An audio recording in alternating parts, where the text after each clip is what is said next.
I'd turn on Tucker.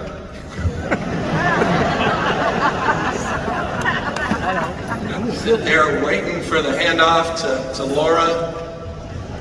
Then I get to close my night out with Sean.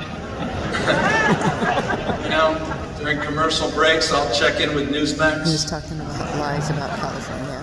I missed it. Sorry. You know, have my nightly summary sent to my staff by something called One American News, just so I can understand how well we're doing here in California and appreciate how appreciated we are as a state.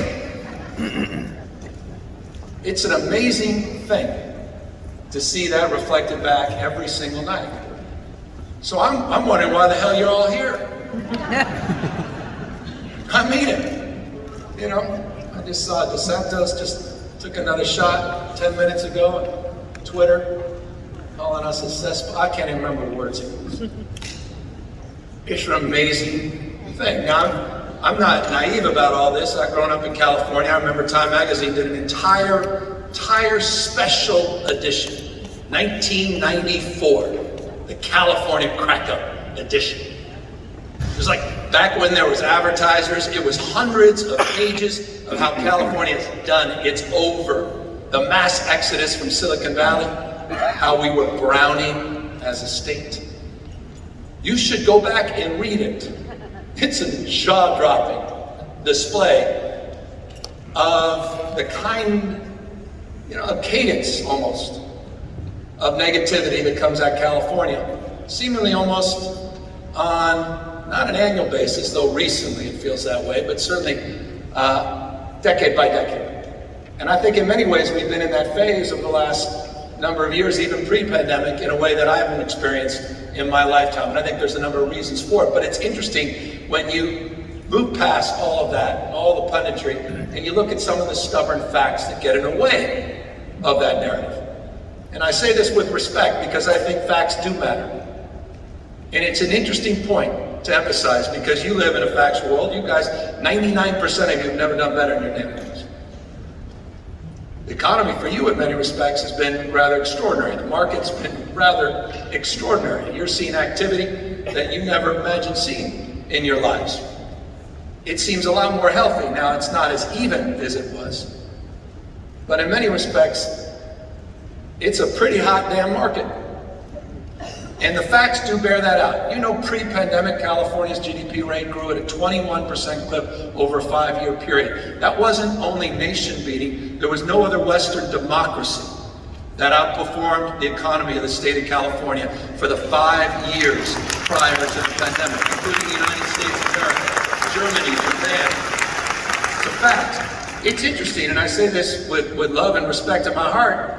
21% GDP growth over a 5-year period prior to the pandemic. Texas, just 12%.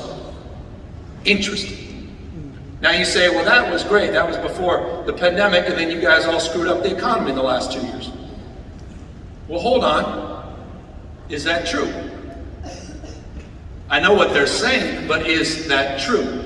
It's an interesting fact. There was a detailed analysis of California's economy over the last 2 years. In fact, we just came out with last year's GDP numbers. I don't know if you saw last year's US GDP. Pretty impressive. Last year grew at 5.7% in the United States. What you may not have seen in 2021 is that California's economy grew faster than any other economy in the United States, save two. Impressively, two small states in the U.S., led by Tennessee, marginally outperformed the state of California, but our GDP rate grew at 7.8% in 2021, the third fastest in the United States. Now, I find that reasonably impressive because that's not what I'm hearing every night on Hannity Tucker. And in fact, quite the contrary. I'm hearing about the California's economic crack-up. How can it be that state, Texas, actually did worse than the national average last year? And California crushed every other state economy except two small economies in this nation. How can it be that even if you look at 2020, because I know what you're thinking, well, that's 2021, look what you did in 2020. Well, hold on. In 2020, yes, the economy in the state of California contracted, but a substantially lower rate than the United States, a lower rate than Florida, and a significantly lower rate than the state of Texas.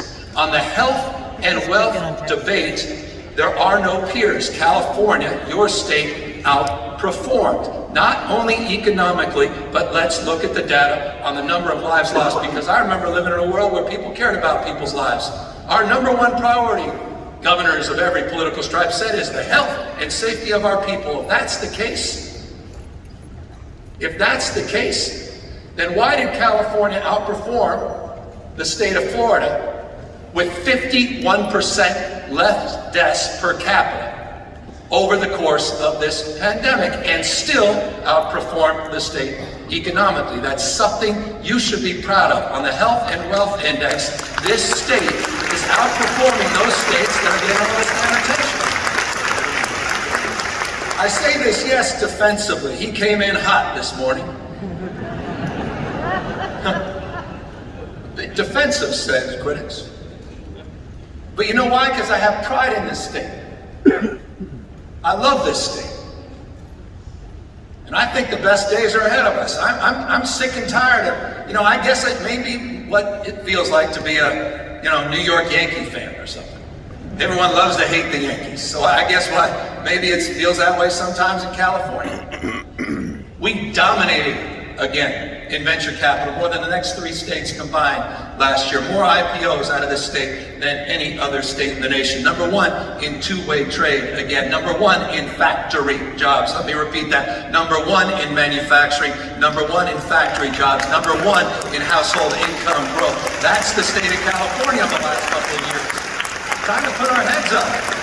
We're about to announce the biggest surplus in United States history yet again this May, after last year's biggest surplus in U.S. history. We gave back $12 billion in tax rebates last year. I don't know why that wasn't celebrated. The largest tax rebate in U.S. history last year. We created a brand new grade, TK for All, this year. We're extending the school days to 9 hours from 6 hours by doing what Arnold Schwarzenegger was promoting for decades, and that was universal after school and summer school. We did it last year, $5 billion to begin to implement it and reimagine the school year. That's real school reform. You want parental choice? It's the ability to send your kids, 4-year-olds, to get high quality education. That's real choice. This is a state that recognizes that we need to do more for the health and safety of our citizens. That's why this state put $4 billion up. You didn't read this anywhere. We care about our children. 0 to 26. We put $4 billion up for universal screening and comprehensive services for every child in this state. The legislature approved that last year, and we're implementing it this year to deal with adolescent mental health, not just physical health. We put up unprecedented investments, $2 billion to create new child savings accounts. 3.5 million of our kids are going to enter into kindergarten getting $500 to $1,500 starter accounts. Their parents don't have access to checking and savings, but every child that enters into our public education system will. And that's not only create a college-going culture, that's also about financial literacy. That's also about addressing wealth gaps. No other state in U.S. history has ever done that. I think that's something to be proud of, and something a lot of people have missed in this state. But I know what you're thinking. Why the hell is he wasting our time on all that? You're thinking, has this guy ever been to LA, walking the streets of Fresno or Bakersfield, walk down the street and see what the hell's happened to his state? I get it. The original sin is the thing that connects the dot to all of us, and that's affordability. I get it. And that just didn't happen overnight. That wasn't created during the pandemic. That's been an original sin going back decades. We're as dumb as we want to be as a state as it relates to addressing the issue of affordability, because it seems like no one ever got through 7th grade Econ 101. Supply and demand. There is more demand than there is supply. We need to build more housing. It's not even that complicated. The challenge is how the hell do we do it? How do we get out of our own way? And that's what we've been working on. And I want you to know, I'm really proud of the legislature the last few years. I haven't gotten the credit they deserve. I've had the privilege of working with this legislature just in the last few years to sign 31 housing bills, to work with the Realtors. John, I'm so proud of the Realtors that have been the muscle behind some of these tough bills. I've signed 17 CEQA bills. 17. Now I know we have more work to do on CEQA, but the idea that we've made impact on 17 CEQA bills, the idea that we created a new housing accountability unit, first time the state's ever had a unit that's focused on housing accountability, so that we are holding accountable cities and counties, these planning commissions, to actually meet their housing element goals, to actually reach those RHNA goals. And the fact that we stretch those RHNA goals to include 2.5 million housing units in the 6th cycle to be completed in the next 8 years is unprecedented in the state's history. The money we put up, $10.3 billion last year on housing. $10.3 billion on housing.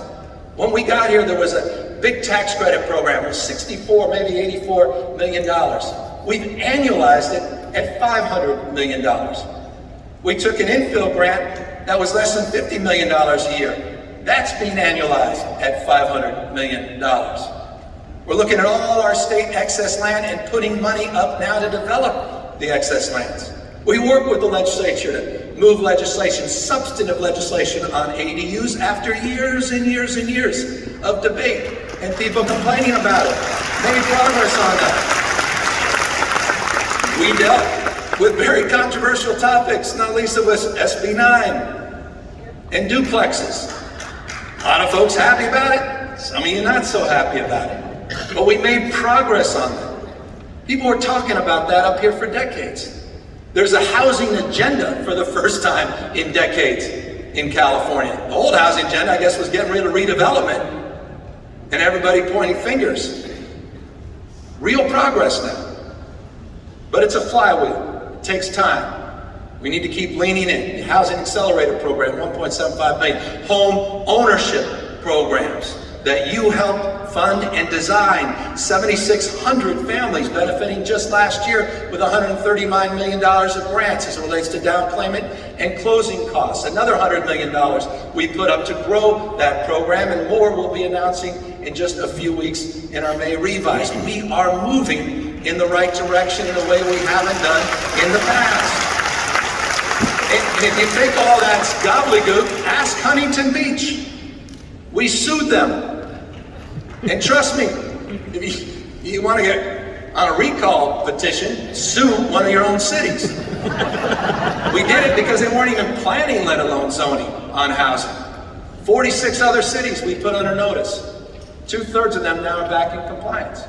Carrots and sticks, strategies in play, money, investing time and energy, hard work, working in collaboration with the legislature that gets it in. Now we're getting things done. We're starting to wake up. That there's no other issue that's more important in the state of California. How can it be? You saw the Kiplingers. I'm sure you all jumped around and passed around finding out that actually to live in Texas as a middle-class family, their taxes are 3.8% higher than California. Don't tell Greg Abbott that. Interesting fact. Not for all you high 1%ers, I get that. But for middle-class families. So why are so many people leaving? Cost of living. Again, it's the original sin. It connects to God on more issues than any other issue. It is the issue this state has to confront. And I want you to know we're being muscular about it. We're not walking around the edges. And we'll continue to lean in. We've got more work to do on CEQA. We have more work to do to continue to advance the promise, privileges that come with homeownership. We have more work to do to address housing at all income levels, not just low-income housing, but workforce housing, middle-income housing, those working 150 to 180 AMI, all of that work we still have in front of us. We have a responsibility to do more and better, but I'll close on this. None more pressing than the issue of what is, as I suggested, happening on the streets and sidewalks. It is a disgrace. It's a disgrace. The immorality of it. How can we be this $3.36 trillion economy, the fifth largest economy on planet Earth, running $70 to $80 billion operating surpluses, and have 150, 160, 170, you pick the number, 1,000 people struggling out on the streets and sidewalks, many self-medicating with drug or alcohol addictions, with bipolar disorder, schizophrenia, paranoia, people that were stepping over in the streets and sidewalks, and some argue that's compassion. It's a disgrace. The question is, what the hell to do about it? I want to remind you, and I'll close on this. 3 years ago, when I stood in front of you, there was no homeless plan in the state of California. In fact, the state of California didn't hold themselves to account on this. It was responsibility of cities and counties, and I know this as a former mayor. I worked with 2 governors, never once did the issue of homelessness come up. In fact, I didn't even know I can ask, because I assumed Sacramento wasn't in that business. It was the responsibility of cities and counties, and you know what? It looked like it. In fact, under Schwarzenegger, we hit a peak number of people on the streets. The highest number ever recorded was 173,000 folks. It was 161,000 last year. We'll wait for the new numbers. I think we'll break that record. This is, by the way, no, not unique. This has been happening now for decades. We've come to almost accept it. What is unique now is what's happened the last 2 years because of CDC guidelines. Cities and counties pulled away from addressing what was happening in encampments and tents. And that started to stack up, and that acuity is at a breaking point. You've had it. People have had it. Can't take it. So in the last couple of years, we've taken responsibility.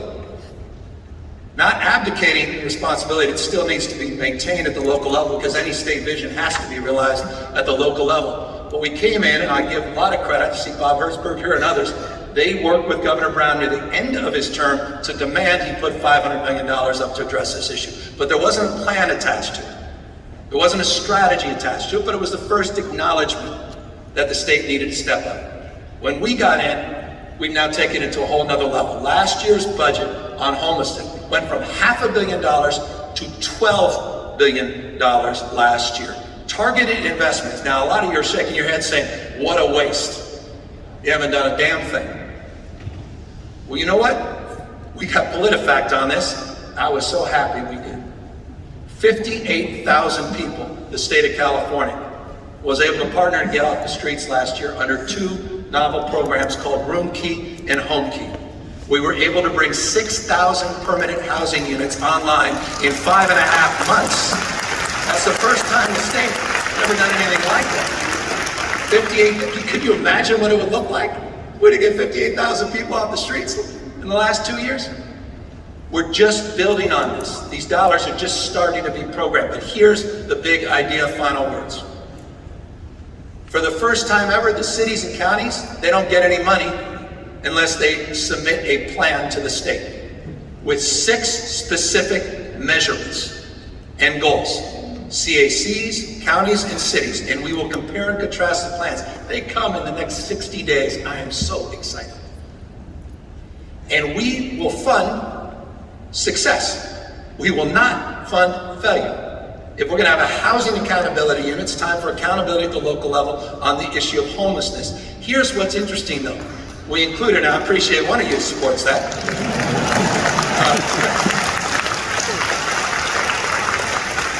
We included something that got lost, but I believe in. I believe in carrots and sticks. I think you want to move the mouse, you got to move the cheese.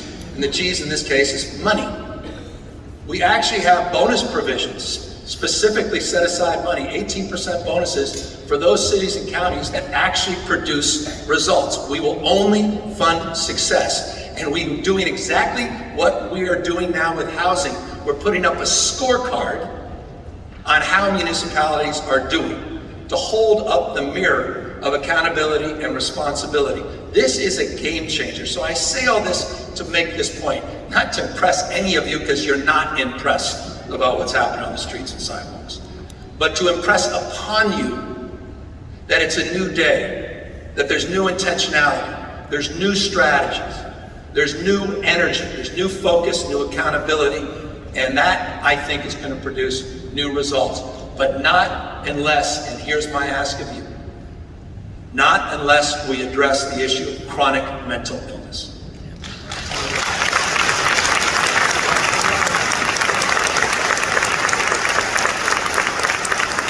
I've got some of the most successful and fancy people in the United States all assembled in one damn room here in Sacramento that have the ability to go down the street and work the halls in Sacramento. And we need you. We have a once-in-a-generation opportunity to right the wrongs of the past. And I'm not going to litigate the past because I see a lot of nuance. This is not just about what Ronald Reagan did in his '67 budget or what the Supreme Court did in that 1975 Donaldson decision on civil liberties.